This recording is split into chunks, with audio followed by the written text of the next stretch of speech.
Hello, my friends, and welcome to This Call May Be Recorded. I am your host, Zach Garside.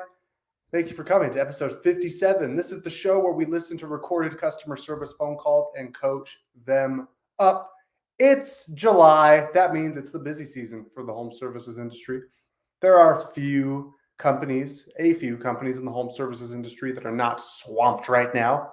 But for the most part, it's hot. Customers are calling in. It's the 4th of July this week. It's been a wild week, to say the least. So today's episode is going to be on the shorter side as we listen to just a couple of phone calls. No rant for today because I've actually been preparing a rant all week that I'm going to share on next week's episode. I don't want to spoil it, but you're not going to want to miss that one. Today, we're just listening to a couple of phone calls, folks. We're going to break them down, talk about what makes them good or what makes them not quite as good, and give some friendly coaching feedback to the CSRs who are taking these calls. Now, without further ado, we're going to jump right into it today. I've got 4 phone calls as per usual. And here is phone call number 1. Thank you for calling. Felicia, how can I help you? Hi, on 10/20/22, Don installed a new water heater for me. It's all rusted on the bottom and looks like it's going to blow up. The one that he installed? Yes, so when he installed it's new. It's not even a year old. And I just noticed it because we were working in the garage, all rusted on the bottom. All right, give me just a moment. Okay, so right off Because it has that, a picture. I had somebody from your company install a water heater. It's rusted on the bottom and it looks like it's about to blow up. Okay. We need more empathy there. We need to empathize with the customer, reassure them you have done the right thing by calling to let me know. And I'm going to get this taken care of. I'm going to make it my top priority to serve you today. That's what we should be doing in this situation. Why? Because when a customer calls with a problem, with something you've done wrong, this is actually a beautiful opportunity for you to earn lifelong loyalty from this customer. I've heard it put like this. If you go to a restaurant and they get your order right, exactly how you called it in, the restaurant gets 0 points. They met the expectation. They did exactly what you asked them to do. Therefore, 0 points. Good job. You're neutral. If they mess up the order, -5 points. You're now in the negative. On the other hand, if you mess it up and you make it right, you go above and beyond to show that this was a horrible mistake and you're going to make it your top priority to take care of them, +10 points. Now you're in the positives. The customer actually feels more loyal to you watching you recover from a mistake than they do by simply having you get the order right the first time. It doesn't make any logical sense, but that's because human beings don't make logical choices. We are emotional creatures. We make emotional decisions. Everything is based on how we feel about the information that we have, about the service we're receiving. So when a customer calls in with a problem like this, I just had you install a water heater and it's rusted on the bottom, looks like it's about to explode. This is your moment to shine. This is your moment to tell that customer, you've done the right thing by calling to let us know our service has not been perfect.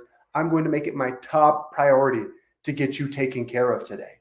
Who do I have the pleasure of speaking with? Mrs. Jones, tell me more. Tell me everything. What else? Now you're in business. Now that customer feels like they can trust you, because trust is built in the moments of hardship. Trust is earned in the moments where a mistake is made, but then recovered from. We come to trust people by watching them embrace and learn from and recover from their blunders. Vulnerability, all those words that people use to describe these types of scenarios. Beautiful, beautiful thing. So big opportunity on this phone call to go beyond merely fixing it and really empathize and build some lifelong loyalty with that customer. All right, let's go to phone call number 2, shall we? We're going to listen to this call right here. Here we go. It's a great day. This is Jill. How can we make your day better? Well, I need a couple of pipes fixed. You guys solder pipes? Do we solder pipes? Are you talking HVAC or plumbing? Plumbing. Sure. It's copper. Yeah. Okay. Where are you guys at? We have an office in. Okay. Okay. It's it's got boiler heat. It runs like baseboard heat. And I got a couple leaks in one of them. Okay, so it's in the pipes for the boiler heat.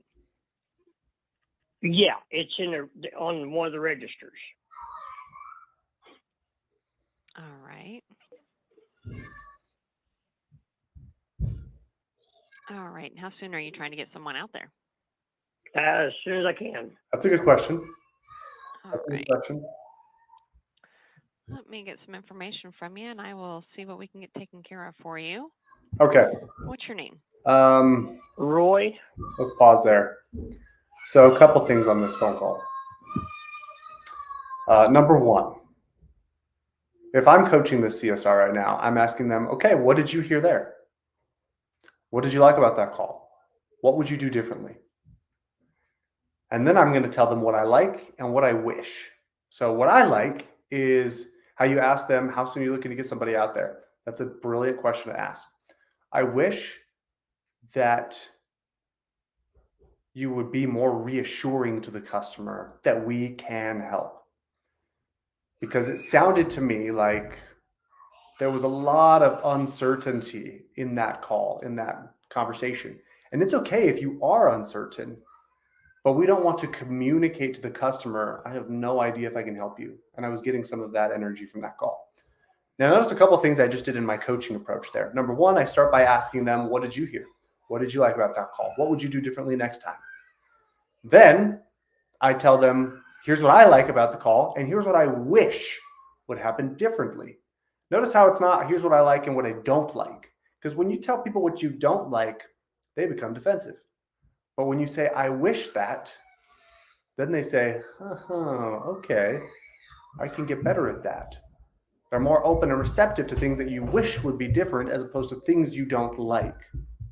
So that's some feedback there on how to coach somebody if you're trying to give feedback to a member on your team. Outside of that, we have the comment here from Caffeinated Customer Experience. Great podcast, by the way. You guys should listen to it. Is I'd hang up. LOL. Yeah, really kind of just, how do I explain it? I appreciate your patience if you hear the army of children on the other side of my house screaming like they are in active combat right now. I don't know if you can hear that in the other side of the call. This is what we do when we work from home, folks. We work with it. We figure it out.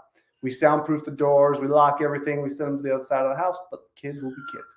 Anyway, in this phone call, this customer is driving the interaction. They're driving the conversation. And what we always like to say here at Power Selling Pros is the person who asks the questions controls the conversation.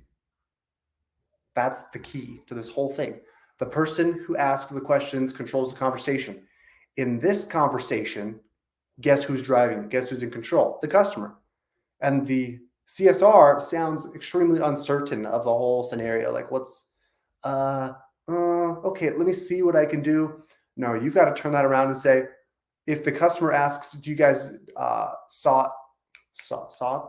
was the phrase? Do you guys bring pipes back together, right? Whatever term he used, I can't remember. If you don't know the answer, then you simply express confidence by saying, well, tell me more. What exactly are you needing done? Is it plumbing or HVAC? Confidence is the key to asking clarifying questions when you don't know the answer for sure. And then again, when you're trying to find out when you can get there or if you can get there, you let them know, we can absolutely help you. When would you like us to come out? Let me get some information and we'll look at the schedule together. That reassuring, confident attitude is what the customer wants more than anything, more than a low price, more than quick service. They want solder. Thank you, Amy. Solder the pipes. They want to feel reassured, cared about, understood in the call. That's the most important thing for them. Let's go to our next phone call. We're going to go now to phone call number 3. And as a reminder, folks, I don't listen to any of these calls prior to the show. I react just like you. So here we go. Hey, thank you for calling. My name's Kristen. Who do I have the pleasure of speaking with today?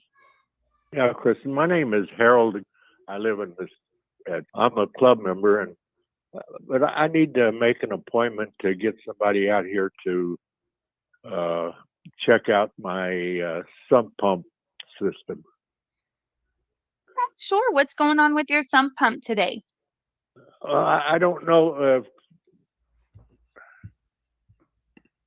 I don't think the pump is kicking on when it's supposed to. It's getting a level of water in there, but it's not coming up to the top. But Okay. it doesn't seem to be pumping out like it's supposed to. Oh, goodness. Okay. All right. Well, let me see when we can come on out. When are you available? I'm retired and pretty much homebody. I'm available. Oh, perfect. Not at Okay. any Let time. me see what we've got available. Okay. As a side note, say, hey, well, congratulations on being retired. That's wonderful. Let me see when we can get somebody out there for you. Customers say little things during the course of conversation that they want us to acknowledge. When they say, well, I'm retired, there's a little bit of pride there. They want to be acknowledged in the fact that they are retired, that they've reached that point in life. So don't just brush over it. Acknowledge it. Congratulate them on retirement. Ask them how it's going. Wish them well. Right? Wish them a happy retirement. When customers tell us, I've got a 1-year-old child at home, or my mother-in-law lives with me, or I'm supposed to be going to a meeting right now, but instead I'm at home. Those details have nothing to do with you fixing the job, but they have everything to do with how the customer feels. That's why they communicate those things to you. They want to be acknowledged. If you learn this and pay attention to it, you'll notice that everywhere you go in life, people are constantly dropping subtle hints about what's happening in their life that they care about, in hopes that you will acknowledge it. Most people don't. Most people just brush over it, gloss over it, move on to the next topic of conversation. But when somebody says something little like, I'm retired, I'm on my way to work, I had to take some time off today, my son is sick, or my daughter has a hurt ankle, or again, we are having a family member live with us, we're having people over this weekend. In those situations, pay attention, listen, and acknowledge. There's beauty and power in paying attention. It's really, really incredible. Let's keep listening. Right. So we prefer mornings or afternoons, or does it I matter? don't really matter. No, it doesn't. Okay. Well, we could come out this morning from 10 to 12 if you're available now. Yeah, I'm available. That So would be that's in about 50 great. minutes. Yeah. Perfect. Well, let's just get that scheduled for you. And anyone in the home experiencing any COVID symptoms that we know of? No, we're not. No, we've had the Good. shots. And we don't go out. We're seniors. All right. Perfect. Well, do you want us to wear any face masks while in the home? Well, that's strictly up to you.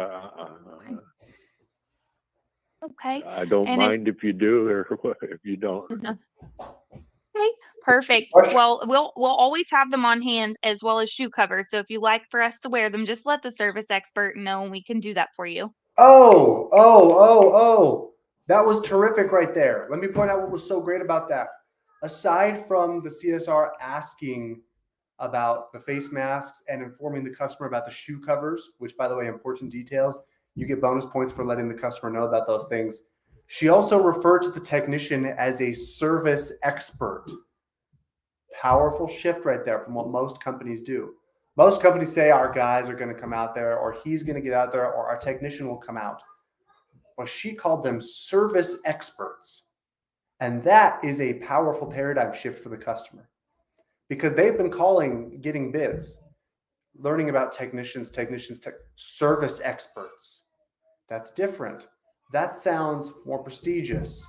That's impressive. It builds value, so that when the guy comes out to the home, when the service expert comes out to the home, that customer is automatically more receptive to whatever he's going to offer.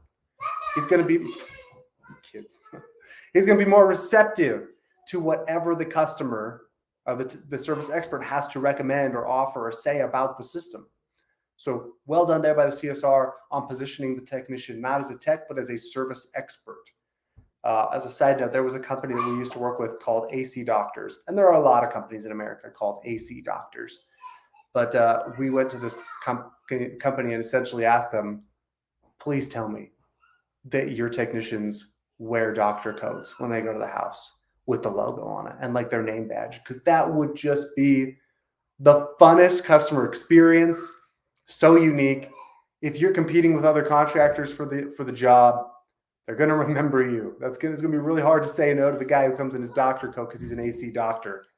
Positioning, market, these things are very powerful, right? The way we position ourselves in the customer's mind, the way we present and market ourselves, truly impactful stuff there. Let's keep listening though. The CSR is doing a good job. Okay, and this will be a guy that knows the sump system. Yes, sir, absolutely. And I just wanted to ask you, how long has it been doing that for? Good question. I actually just noticed it about a week ago. Okay. All righty. Perfect. Well, we'll come on out. We're going to send a fully trained and certified service expert to your home.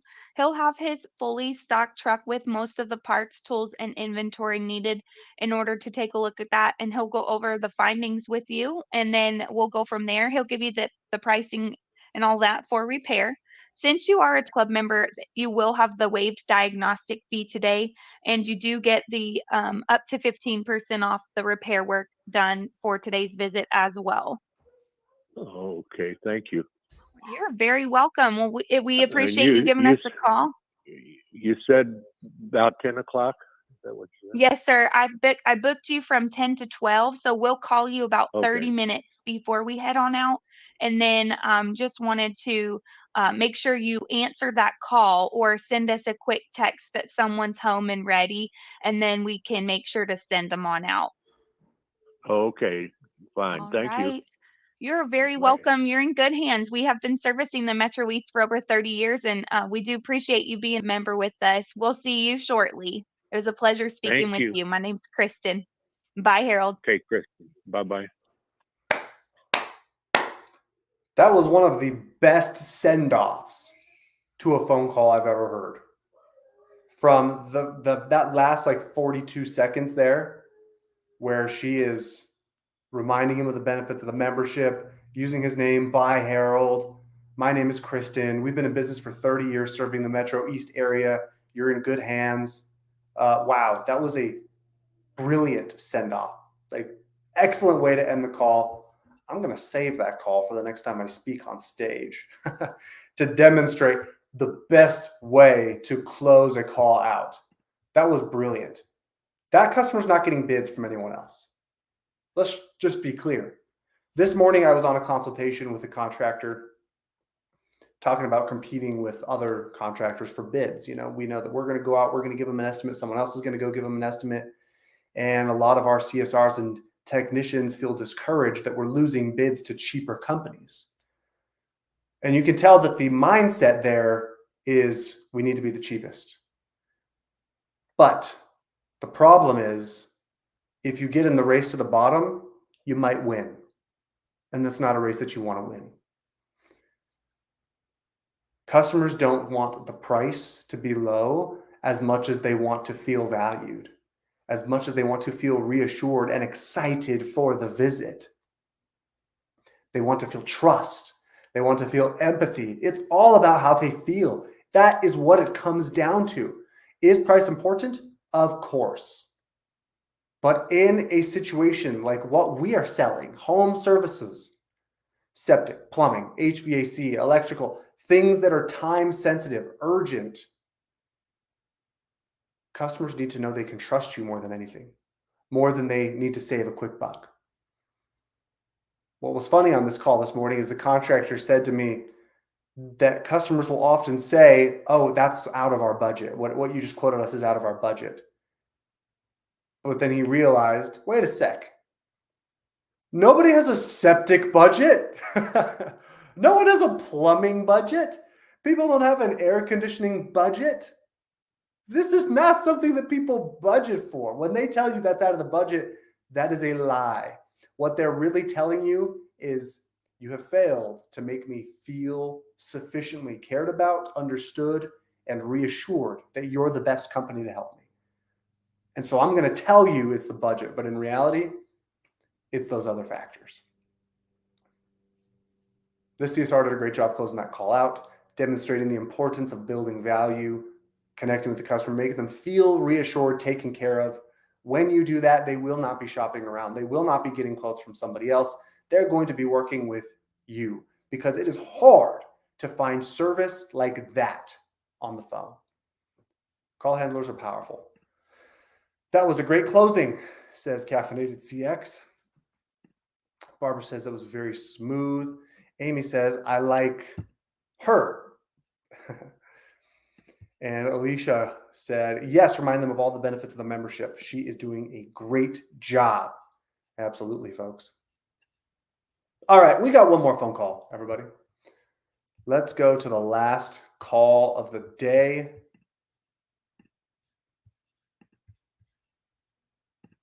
And here we go. Thank you for calling. This is Bree. How can I help you? Hi, this is Lucy calling back.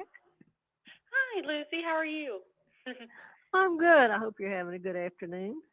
I am. I heard you and Lily were playing phone tag.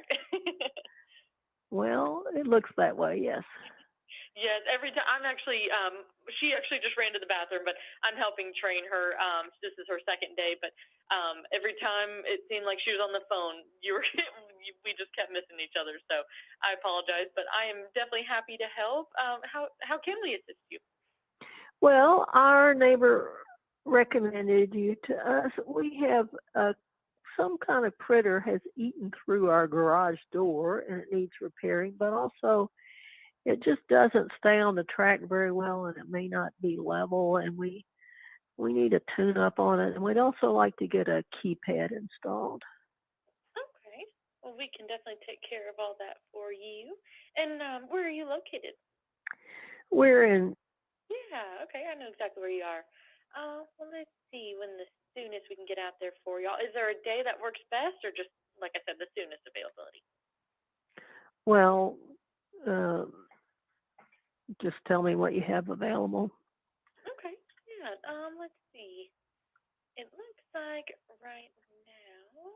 Good so far. Pretty conversational. I like it. Let me skip ahead a little bit. Here, and what would be a good email? Stay between 10 and email for you, Lucy. I'll listen to the last 60 seconds. It's CSR. at gmail.com. Perfect. All right. Well, Lucy, I have got you down for Thursday between 10 and 1, and I've got Joe coming out, so he'll take good care of you, and he'll give you a call when he is headed your way. Okay, perfect. Perfect. Love that part right there. I've got Joe coming out. We had one CSR refer to the technician as a service expert. You know what's better than service expert? The name of the technician. Who is it? Who is this person? To take this one to the next level, I would have just combined the two and said, I've got Joe, the service expert, coming to your home.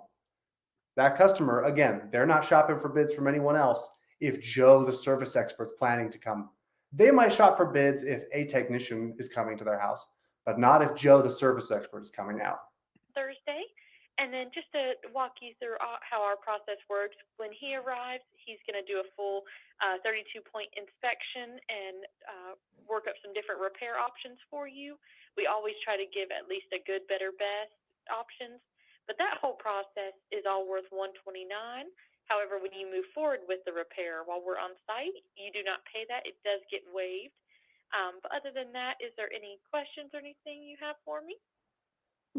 Sounds good. I appreciate the help. All right. I appreciate you, and thank you for sticking in there with us. We do appreciate it. All right. Bye-bye. All right, bye-bye. Okay, nice. Good call. I'm gonna give that a good call rating. The last call was a wow call in my opinion. The way that she ended it, that was a good call, slightly above good for the use of the technician's name. I like that. The whole process is worth the dispatch fee. Oh yeah, you know what, Alicia, you're right. That was a great way to put it. Yeah, that's actually well said. Good point. Good call overall. Bit of a knowledge dump at the end. I love it. I love it, guys. I appreciate the contributions to the conversation. All right, my friends. That's it for episode 57. Like I said, this week I have been preparing a rant of epic proportions, but I'm not going to share it with you today. I'm going to share it with you next Friday. Next Friday is episode 58. You're not going to want to miss that one simply because of the rant that I'm going to be going on at the beginning. The rant will also be tied to a webinar that's happening the following week. We're going to be doing a webinar. I don't want to reveal too much, but this webinar is around what to do about the insanely high costs to acquire a customer right now. Customer acquisition costs in the HVAC industry specifically, and I imagine it's similar in all the others of the home services. Customer acquisition costs have risen by 40% since this same time 1 year ago. 40%. Leads are getting expensive. It's been a pretty mild season so far, so call volumes are down, which means every single call counts, my friends. So we're going to be going on a rant about that next Friday and doing a webinar on how to book every single job possible, make every call count with these incredibly high customer acquisition costs the following week. Don't miss it. Guys, if you are not a member of our coaching program, make sure you head on over to powersellingpros.com, get a free training sample or schedule a consultation with us to get a training plan for your CSR team so that they can be creating experiences like the calls you're hearing here that are good, those ones where the call ends well with excellence. Go to powersellingpros.com and schedule a consultation if you're not already working with us. We'd love to propose a coaching plan for you that fits your team's needs. And with that said, thank you so much for coming, everybody. We will see you next Friday at 11 a.m. Mountain Time, 1 p.m. Eastern. For this call may be recorded, episode 58. We will see you then.